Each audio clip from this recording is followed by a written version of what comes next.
வணக்கம் நண்பர்களே. Enablers for developed India, அதாவது இந்திய முன்னேறிய நாடாக இந்தியா மாறுவதற்கு உதவக்கூடிய காரணிகளில் முதல்ல லேபர் பார்த்தோம், அது போன வீடியோ. இப்போது இன்ஃப்ராஸ்ட்ரக்சர், உள்கட்டமைப்புனா என்ன? சாலைகளும் நெடுஞ்சாலைகளும். இந்த சாலைகள் நெடுஞ்சாலைகள் இவைகள் இந்த உள்கட்டமைப்பில் மிக முக்கிய பங்காற்றுகின்றன. இந்த ரோடு அண்ட் ஹைவேஸ். இந்த சாலை போக்குவரத்தின் மூலமாக ஒரு பொருளாதார வளர்ச்சிக்கான காரணிகள் இதில் இருக்கிறது. அதை சொல்வதற்கு முன்னால் இந்த வீடியோ பார்க்குறவங்க சேனல் சப்ஸ்கிரைப் பண்ணிக்கோங்க. நான் தொழில்துறை குறித்தும் தொழில் வளர்ச்சி குறித்தும் சேவைத்துறை குறித்தும் நிறைய வீடியோக்கள் வெளியிட்டிருக்கேன். அந்த வீடியோக்கள் இதே சேனலில் இருக்குது, அதையும் நீங்கள் பார்த்துக்கங்க. சேனல் சப்ஸ்கிரைப் பண்ணுங்கள், நோட்டிஃபிகேஷன் பில் பதிவு பண்ணுங்கள். சரி, இந்த சாலைகளும் நெடுஞ்சாலைகளும் பல முனையங்களை, அதாவது போர்ட்டுகளை இணைக்குது.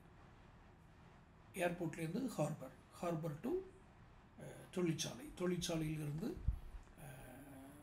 விமான போக்குவரத்து என்று இது பல்வேறு வகைகளில் உள்கட்டமைப்புனாலே தானே இந்த சாலைகள் தொழிற்சாலைகளையும் தொழில் முனையங்களையும் ஏர்போர்ட்டையும் ஹார்பரையும் இணைக்கிறதுனால இவைகள் பொருளாதார முன்னேற்றத்திற்கு முக்கிய காரணிகளாக, முன்னேறிய நாடுகளுக்கான ஒரு நாடு முன்னேறுவதற்கான காரணிகளில் இந்த இன்ஃப்ராஸ்ட்ரக்சர் மிக முக்கிய பங்களிக்கிறது.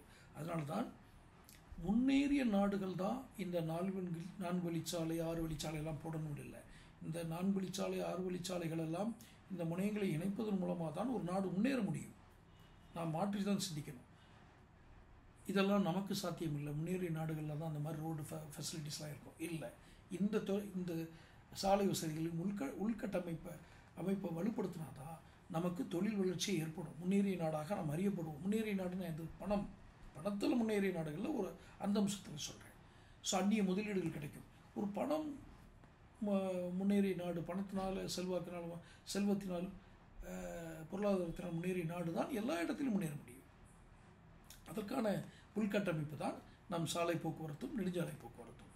இதில் ஒரு பெரும் சிக்கல் எங்கே எழுகிறது என்றால், தனியார் நிலங்களை எடுக்கும் பொழுது, இந்த சாலைகளுக்கோ நெடுஞ்சாலைகள், தேசிய நெடுஞ்சாலைகள் தனியார் நிலங்களை எடுக்கும் பொழுது இவர்கள் நாட்டின் வளர்ச்சி என்பது ஒரு பக்கம், க்ரோத் ரேஷியோ இருந்தாலும் இவர்களுக்கு சுற்றுப்புறச்சூழல் மாசுபடும், எங்களுடைய வாழ்வாதாரம் பாதிக்கும் என்று ஒரு சில அணியினர் கிளம்புவார்கள். இவர்களுடைய கவனங்களையும் நாம் மறுக்க இயலாது. காரணம், எல்லாவற்றையுமாக பொது நோக்கில் தான் நாம் சொல்கிறோம், சாலை நெடுஞ்சாலை என்று. எந்த இடத்தில் அது பாதிப்பு இருக்கிறதோ மாற்று வழிகளை தேர்ந்தெடுக்கலாம். ஏனென்றால் எல்லாவற்றும் மனிதர்களுக்காக தானே. இந்த மனிதர்களே இது வெறுக்கும் பொழுது அதற்கான நியாயமான காரணங்களை புரிந்து கொள்ள வேண்டும். வெறுக்கும் மனிதர் எல்லாதற்கும் தலையசைக்கவும் கூடாது, அதுக்காக எல்லாரையும் சட்டத்தை கொண்டு அடக்கவும் கூடாது என்பதையும் இங்கு பதிவு செய்ய வேண்டியிருக்கிறது. ஆக உள்கட்டமைப்பு என்பது நீர்வழி போக்குவரத்து, தரைவழி போக்குவரத்து, விமான வழி போக்குவரத்து, இந்த மூன்றும் சார்ந்ததுதான் என்றாலும் பெரும்பகுதி நிலப்பகுதியில், அதாவது தரைவழி போக்குவரத்தில் இருப்பதால் உள்கட்டமைப்பை நாம் பலப்படுத்துவதன் மூலமாக முன்னேறிய நாடுகளில் ஒன்றாக நம் நாடு வளர்ந்து வரும். தொடர்ந்து சேனல் பாருங்கள், சப்ஸ்கிரைப் பண்ணுங்கள், நோட்டிஃபிகேஷன் பில்